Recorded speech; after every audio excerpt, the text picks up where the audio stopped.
আলাইকুম। কচুর শাক পছন্দ, কে কে কচু খাইতে চাও? কচুর বাগান থেকে কচু নিয়ে আসলাম। আর এই কচুর শাকগুলো খাইতে খুবই ভালো লাগে, দেশি কচুর শাক। এই যে দেখো কচুগুলো একদম চিকন চিকন, আর তার পাতাগুলো দেখতেই পারছো। আসলে এই কচুগুলো অনেক ভিটামিন। তো আমার কচুর শাক খাইতে মন চাইছে রুটি দেওয়া, তো সেই ক্ষেত্রে রুটি বানাবো। শীতের সকাল রুটি খাইতে সবসময় ভালো লাগে, আর শীতের দিন তো খুব তাড়াতাড়ি একটু খিদা লেগে যায় সকাল সকাল। তো সেই ক্ষেত্রে আমি কচুর শাকটাকে একটু আনছি বাগান থেকে। এখন একটু কেটে ভালো করে ধুয়ে নিব, ধুয়ে তারপরে কিন্তু রান্না করব কচুর শাকটাকে। আর দেখো আমি পাতা টাতা সহ নিচ্ছি, কারণ কিছু শুটকি দিয়ে রান্না করব সেই জন্যে।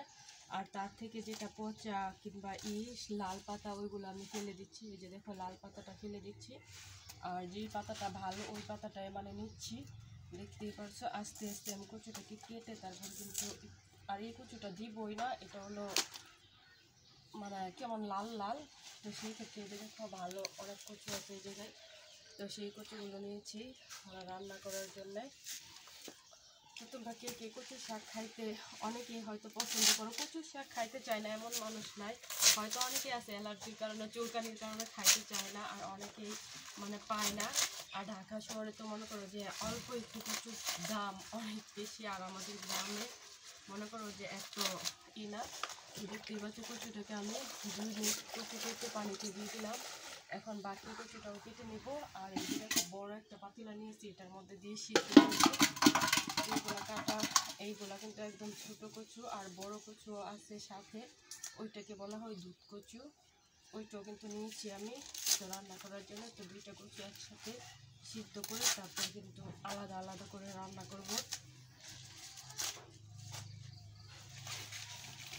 এটা হলো দুধ কচু। এই দেখো এই কচুটা খুব ভালো সিদ্ধ হয়, এর আগে একবার রান্না করছিলাম, খুব ভালো সিদ্ধ হয়েছে। তো এখান থেকে নিয়ে আসছি কচুর বাগান থেকে। তো এগুলো কেটে নিচ্ছি, কেটে তারপর চলে যাবো চুলার কাছে। এক সাইডে রুটি বানাবো, আরেক সাইডে কচু সিদ্ধ করবো। তো একেবারে কিন্তু আমার শাক আর কচু, শাক আর রুটি একেবারেই হয়ে যাবে। তো সাথেই থাকো বন্ধুরা।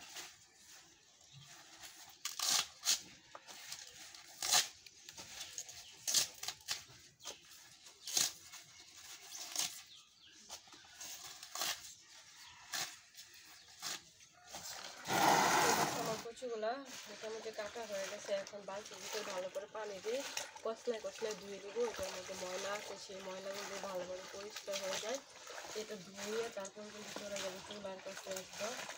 তো সবাই মিলে একসাথে রুটি খাওয়ার মজাই আলাদা। তো শাক রান্না করে তারপরে কিন্তু করবো। তো আমার কচু কাটার ভিডিওটা কেমন হয়েছে অবশ্যই সবাই কমেন্ট করে জানাবা। তারপরে চলে আসবো নতুন কোনো ভিডিও রেসিপি নিয়ে তোমাদের সামনে। সেই পর্যন্ত সবাই ভালো থাকো, সুস্থ থাকো। ধন্যবাদ সবাইকে, টাটা।